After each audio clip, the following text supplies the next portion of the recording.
Baik, Ustadz, kita lanjutkan ke informasi hari ini. Ada aksi kejahatan di masjid kian marak.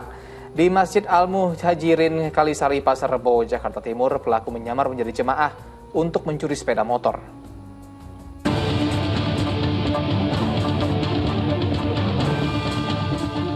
Kamera pengawas CCTV ini merekam aksi pencurian sepeda motor dengan modus menyamar menjadi jemaah di parkiran Masjid Al-Muhajirin Kalisari, Pasar Rebo, Jakarta Timur.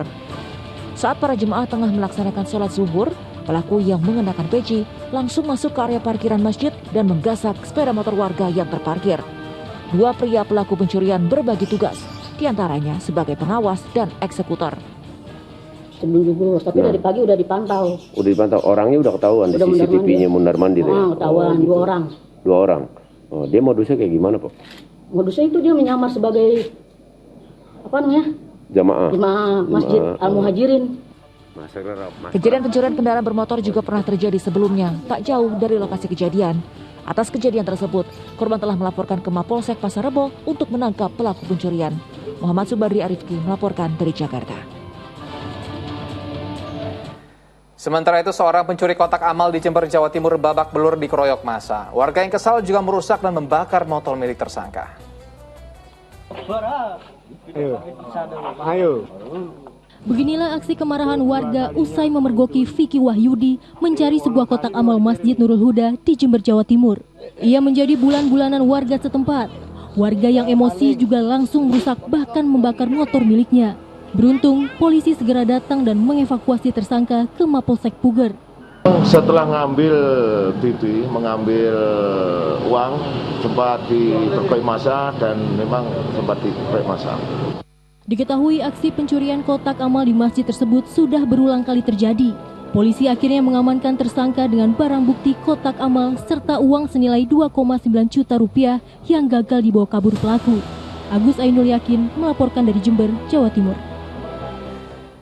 Astagfirullah, Ustadz. Ini aksi kejahatan, namun sebenarnya ada hal lucu di sini, Ustadz, yang saya ambil. Karena Anda mencuri di rumah orang saja itu dosanya besar, Ustadz. Apalagi mencuri di rumah Allah, gitu, Ustadz. Itu saya nggak tahu nanti hukumannya bagaimana.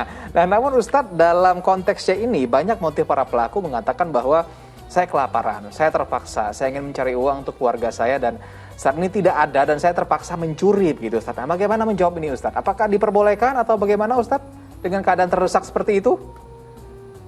Ya, Mas Asran, kalau orang terpaksa tentu tidak ada modus, tidak ada strategi yang khusus, ya, karena dikatakan oleh Al-Quran surat Al-Maidah ayat yang ketiga, "Famaniturra ghairu bagin wala 'adin." Keterpaksaan itu manakala seseorang betul-betul jika tidak memakan makanan yang haram itu, dia memang akan wafat, dia akan meninggal dunia. Itulah keterpaksaan. Sedangkan kita lihat ia masih sehat, ia pula masih bisa bekerja dan di tempat yang lain, bahkan tempat ibadah seharusnya dijaga bersama-sama. Karena apa? Karena ini rumah Allah, rumah kita saja tidak mungkin kita biarkan untuk orang melakukan kejahatan. Bagaimana itu rumah ibadah, rumahnya Allah Subhanahu wa Ta'ala. Keterpaksaan dalam konteks ini tentu ini menjadi alasan saja, ya, mencari cara agar dia lepas dari hukuman. Padahal mencuri, berbuat jahat, berbuat buruk di tempat ibadah dilipat gandakan dosanya oleh Allah. Sebagaimana dikatakan oleh sahabat Ibnu Abbas radhiyallahu anhuma, "Fala tadhlimu fihinna anfusakum." Setiap orang di tempat yang mulia, maka pahalanya dilipat gandakan, tapi kalau ia berdosa, berbuat jahat, dilipat gandakan juga dosanya oleh Allah. Astagfirullahaladzim, jangan macam-macam gitu, Ustadz. Ini rumah Allah, jangan kamu apa-apa, ya udah ibadah aja di sana begitu, Ustadz. Nah, kalau tadi konteksnya memang disengaja begitu, Ustadz. Kalau misalnya kita terdesak gimana, Ustadz? Saya udah lapar banget nih, Ustadz, tapi nggak ada uang, nggak ada yang bisa dimintain gitu, Ustadz. Ada misalnya kotak amal yang nganggur gitu, Ustadz. Duh, ambil nggak ya gitu, Ustadz. Bagaimana, Ustadz? Tidak ada kotak amal yang nganggur ya dalam hal ini. Artinya masih banyak solusi yang lain. Insya Allah kita yakin bahwa masyarakat kita ini adalah masyarakat yang gemar membantu. Bahkan dalam indeks survei, ya, Indonesia diurutkan di urutan pertama the most generous people. Negara paling dermawan itu ternyata subhanallah dalam World Giving Index adalah Indonesia. Sehingga ketika kita ya sudah dalam keadaan terjepit, tidak ada makanan yang dimakan dan sebagainya, insya Allah ada solusi yang lain.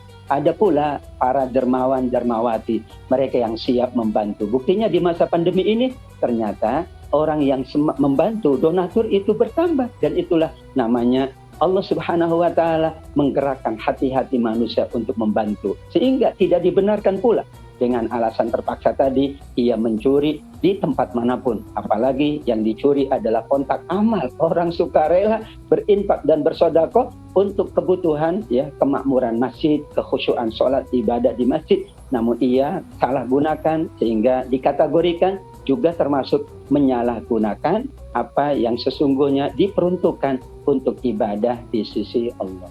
Nah, jadi ini kalau misalnya para pencuri lagi nonton ya, alasan pencuri, tidak ada alasan untuk pencuri gitu Ustadz ya. Jika mungkin kekurangan bisa minta kepada Allah supaya dibukakan hati teman-teman ataupun tetangga ataupun saudara yang bisa mungkin kasih makan untuk mereka begitu Ustadz. Nah Ustadz, lalu bagaimana prinsip ta'awun atau tolong-menolong dalam Islam Ustadz? Siapa membantu siapa begitu Ustadz? Subhanallah, inilah keleluasaan kita sebagai seorang muslim, kemuliaan kita sebagai seorang muslim. Bahwa membantu itu tidak dilihat siapa yang dibantu. Demikian juga yang membantu tidak perlu melihat siapa dia. Wa ta'awanu 'alal birri wat taqwa. Prinsip ta'awun, saling menolong, adalah prinsip untuk menghadirkan kebaikan dan takwa. Maka tidak dilihat siapanya, tidak dilihat dari mananya, latar belakang atau background-nya. Karena seringkali keikhlasan akan terganggu karena melihat latar belakang. Imam Ghazali menuturkan, untuk itu jangan lihat latar belakang.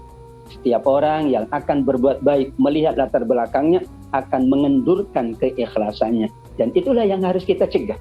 Sehingga tolong menolong ini dengan siapapun, bersama siapapun, yang penting yang ingin kita hadirkan adalah kebaikan dan kemanfaatan bersama insya Allah.